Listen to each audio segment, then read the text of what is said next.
विरोधी क्षत्रिय संघ के बारे में मैं 2 मिनट बता देता हूँ आपको कि राजपूत समाज को दहेज विरोधी क्षत्रिय संघ या दहेज विरोधी विचारधारा अपनाने की जरूरत क्यों पड़ी? क्योंकि हम अपने को ही लूटने लगे, इसलिए इस विचारधारा को, क्योंकि मंचों के माध्यम से या मंच पे विराजने वाले या सामने विराजने वाले बहुत बुद्धिजीवी है, सभी है, लेकिन सब अपने मन की बात रख सकते हैं। कई कहते हैं कि मंचों के माध्यम से कही हुई बात से परिवर्तन नहीं होता, अगर नहीं होता है तो फिर हम लोग जयंतियां क्यों मनाई जाती है? अभी कह रहे थे कि जयंतियां मनाई इसलिए बनाई जाती है ताकि हमारे आने वाले बच्चों को भी ये याद रहे कि हमारे पूर्वज हुआ करते थे, उन्होंने क्या त्याग किया। तो ये जयंती में आए तभी तो सीख रहे हो ना। एक तरफ तो कह रहे हो सिखाना चाहिए, दूसरे तरफ कहते हो कि मंचों से कई बात का कोई महत्व नहीं रहता। समाज के अंदर सबसे बड़ी विडंबना रही कि समाज में बच्ची को, पिता को सबसे ज्यादा अगर किसी ने मजबूर किया तो हमारे सब सगा जी ने किया, बच्चे के पिता ने किया। उन्होंने बड़ी लंबी चौड़ी लिस्ट बच्ची के पिता के हाथ में थमा दी कि हमारे बच्चे की गवर्नमेंट जॉब रुक चुकी है या अच्छा जॉब कर रहा है या प्राइवेट जॉब अच्छा कर रहा है, तो उसके सामने बड़ी लंबी चौड़ी लिस्ट पिता के सामने रख दी जाती है। एक तरफ तो हम उनको कहते हैं कि ये हमारे सगा जी हैं और दूसरी तरफ हम उनको लूट रहे हैं। लंबी चौड़ी लिस्ट। हम विरोध सिर्फ 2 ही चीजों का करते हैं। लड़के के पिता बच्ची के पिता से ये कहते हैं कि जो भी आप स्वेच्छा से अपनी बच्ची को दे रहे हो उसका दिखावा मत करो। बच्चे के पिताजी से एक ही निवेदन कि अगर आपका बच्चा सक्षम है, अगर वो बच्चा, आप अपने बच्चे की डिमांड, जो शब्द आता है डिमांड ना करें, बोली नहीं, क्योंकि बोली प्लाट जानवर बकरे गाय भैंस की लगती है, न कि इंसान की। लेकिन हमारे समाज की ये विडंबना है कि आज हम समाज के सामने ही अपने ही बच्चे की बोली लगाने लगे और कहीं न कहीं बच्ची के पिता को मजबूर कर देते हैं कि तुम्हारे को दोनों हाथों का गहना देना पड़ेगा, 21 लाख देने पड़ेंगे, चाहे तुम्हारे पास है या नहीं है, जमीनें बेच कर दो, चाहे कैसे भी दो, बारात आएगी उसकी दारू की व्यवस्था करनी पड़ेगी। और मैं इस चीज का भी विरोध करता हूं कि सार्वजनिक रूप से राजपूत समाज के अंदर शराब का बहिष्कार हो जाना चाहिए। जब हम अदर समाज में शादियों में जाते हैं तो कहीं भी कोई गोल टेबल लगी हुई दिखाई नहीं देती। उनसे पूछते हैं तो वो यही कहते हैं कि हमारे समाज के अंदर ये लागू नहीं है। लेकिन वही लोग अगर हमारे समाज में शादी ब्याह में आते हैं तो खुले में बैठकर शराब पीते हैं, तब उनके लागू कैसे हो जाती है? ये इतनी सी बात हमारे समाज को समझ में क्यों नहीं आ रही? उसमें कौन सा दिखावा करना चाहते हैं? 3 घंटे के लिए हम राजा महाराजा बनना चाहते हैं, चाहे कर्जे में डूब जाए, लेकिन बच्ची के वो शादी के अंदर इतना ज्यादा दिखावा चल गया है कि आप पूछो मत। तो ये 2-3 निवेदन कि बच्चे के पिता से जिसे एक निवेदन कि बच्चे की डिमांड ना करें, बोली ना लगाए, बच्ची के पिता से एक निवेदन जो भी आप स्वेच्छा से दे रहे हैं उसका दिखावा ना करें। अगर ये 2-3 चीज भी आप कर देते हो, और समाज को एक ही निवेदन करना चाहूंगा कि सार्वजनिक रूप से समाज में जब भी शादियां होती हैं गोल टेबलों का बहिष्कार करें, शराब का बहिष्कार करें, तो वास्तव में मेरे राजपूत समाज में बहुत परिवर्तन आएगा।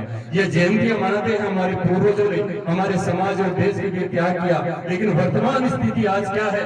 राजपूत समाज की हम कह रहे हैं, अभी चर्चा चल रही थी, मेरे से पूर्व वक्ता ने कहा कि ये गाड़ी घोड़े खड़े हैं, सब आप सक्षम है। सक्षम नहीं है, ये गाड़ी घोड़े हैं जो लोन पे चल रहे हैं, वो किसने कैसे चुका रहा है उस व्यक्ति से पूछो। आज मकान लोन पर है, आज गाड़ी लोन पर है, आप बच्ची की शादी कर रहे हो तो भी लोन उठाओगे, तो कर्जे में डूबे हुए आप हो। ये गाड़ी घोड़े सिर्फ दिखाने के लिए है। हमारे पास में व्यक्तित्व है। आज हर गांव के अंदर चले जाओ, मुश्किल से 2-2, 5-5 बीघा भी जमीन नहीं।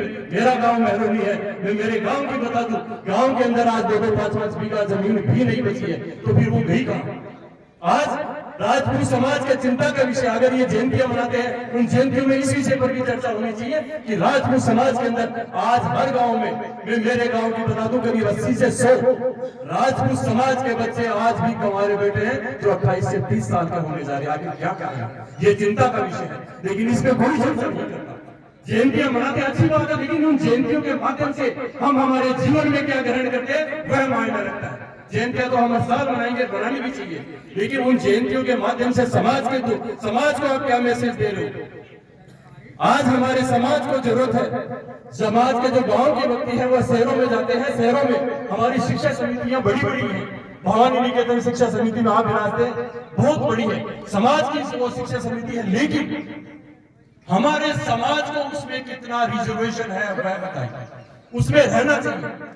आज अदर समाज की अगर कोई भी शिक्षा संस्था है या सभा भवन है, वहां पर उनका रिजर्वेशन है, तो हमारे समाज का भी वहां पर एक रिजर्वेशन लेना चाहिए। 25%, 20%, 40% जो भी है, ताकि गांव का जो गरीब बच्चा है, जो गरीब परिवार है, जिसकी पहचान नहीं है, अगर वह शहर में जाए तो उनको वो रिजर्वेशन मिले, उनके बच्चे का एडमिशन मिले। तब ये शिक्षा समितियां जो हमारे समाज के द्वारा बनाई गई है, हमारे समाज के लिए काम करेंगी।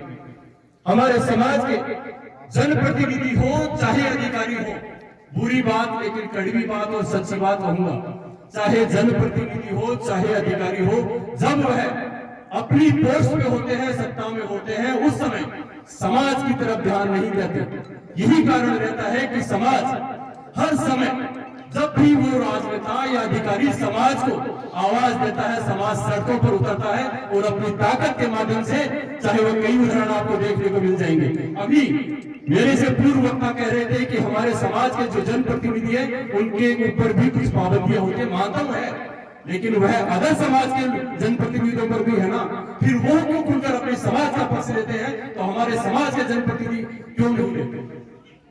अभी हमारे सबसे सीनियर वरिष्ठ राव राजेंद्र सिंह जी, जिनके ऊपर आज तक कोई भी किसी तरह का ब्लेम किसी भी पार्टी के द्वारा नहीं लगाया गया, आपका टिकट काट दिया गया वोट पर, लेकिन इस एरिया के क्षेत्र के समाज के संगठनों ने क्या कोई आंदोलन किया, क्या मांग उठाई? लेकिन नहीं उठाई। क्यों नहीं उठाई?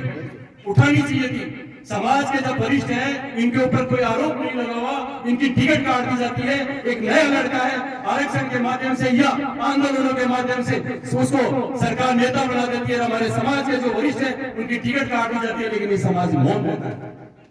तो कहीं ना कहीं दोनों पक्षों की कमी रहती है।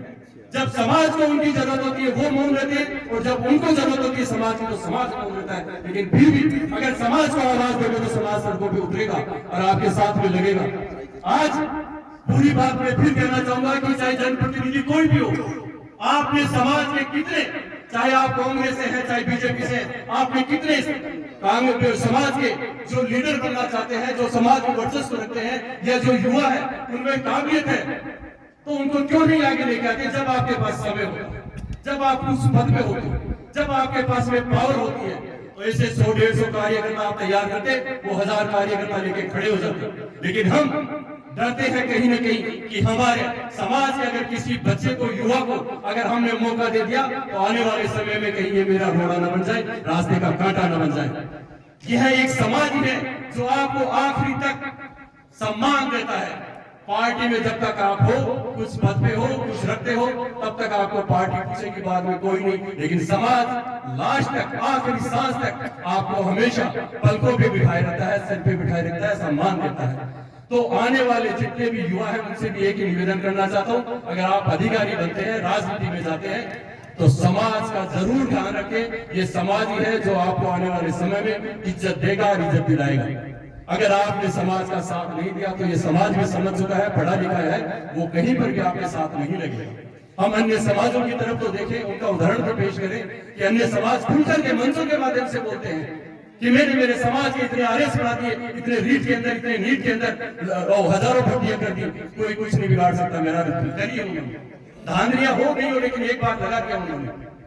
हमारे समाज के अंदर स्वर्गीय श्री लोकेंद्र सिंह जी कालवी साहब, स्वर्गीय श्री सुखदेव सिंह जी गुगाबेड़ी साहब, चाहे समाज के नेता उनको किसी भी नजर से देखते हो, समाज का जो समाज है वो किसी भी नजर, लेकिन आज भारतवर्ष के अंदर अगर राजपूतों को पहचान दिलाई है, राजपूतों को एक मंच पे लाने का काम किया है, तो इन दोनों व्यक्तियों ने किया है। लेकिन दिन दहाड़े इनके घर में गोली घुसकर इनको भी मार दिया जाता है। ये समाज के जो वरिष्ठ जन है, बड़े बड़े संगठन है, मौन होते हैं। क्यों? आपका समाज का ही तो हित के काम कर रहे हैं, चाहे छोटा संगठन हो चाहे बड़ा संगठन हो, कर तो रहा है वो कहीं ना कहीं समाज हित के लिए काम ना। तो फिर अगर उस समाज के व्यक्ति के लिए, समाज के व्यक्ति को घर में घुसकर मार दिया जाता है, फिर हम मौन क्यों रहते हैं? हम सरकार पे दबाव क्यों नहीं बनाते? हमारे पास में पावर है, फिर भी हम हमारी बात सरकार के सामने नहीं रख पाते। यह हमारी कमियां रहती है, इसीलिए हमारा समाज हमारे साथ खड़ा नहीं होता। आज ईडब्ल्यूएस की बात चलती है कि केंद्र सरकार के द्वारा ईडब्ल्यूएस में जो 8 लाख की वो है, उसमें अभी तक कोई निर्णय नहीं ले पा रही, केंद्र राज्य सरकारों ने कर दिया है। लेकिन हमारे समाज के जो सांसद होते हैं वहां विराजते हैं, जिन्हें की हम लाडले लाडले लाडले कहकर सिर पे बिठाए रखते हैं, लेकिन वो समाज हित के लिए क्या काम कर रहे हैं? आपके लाडले उनके पास में 5 साल ही बचे हैं, या हो सकता है 5 साल बाद में कोई दूसरा सांसद आ जाए। अगर समाज हित के लिए वो 5 साल आपके लाडले, चाहे किसी भी कहीं से भी जीते हुए हो, अगर सांसद है तो उनको ईडब्ल्यूएस के बारे में समाज हित के लिए वास्तव में आवाज उठानी चाहिए। आज ग्रामीण क्षेत्र की भी बात चल रही थी, पंचायत राज की भी बात चल रही थी। अगर आप सरपंचाई से अपनी दावेदारी, आपने वार्ड पंच से दावेदारी खत्म कर हो जाएगी, तो आप राजनीति में आगे कैसे बढ़ोगे? तो इन सभी विषयों पर समाज को चिंतन करना चाहिए। बेल बजाने लगे हैं कि टाइम हो गया है।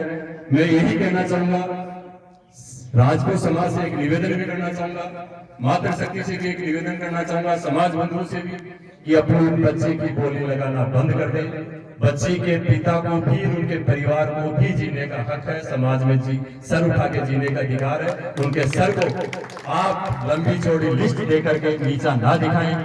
लंबी चौड़ी लिस्ट में बुआसा, काकी शादी के कईयों के अंगूठियां वगैरह ला दी जाती हैं। थोड़े दिन 2 महीने बाद में पता चलता है तो कहते हैं कि आपकी बच्ची तो संस्कारी नहीं आई। तो मेरा यही निवेदन है कि उस लिस्ट में आपने संस्कार मांगे नहीं थी, जो गहने मांगे थे वो दे दिए। जय हिंद, जय भारत।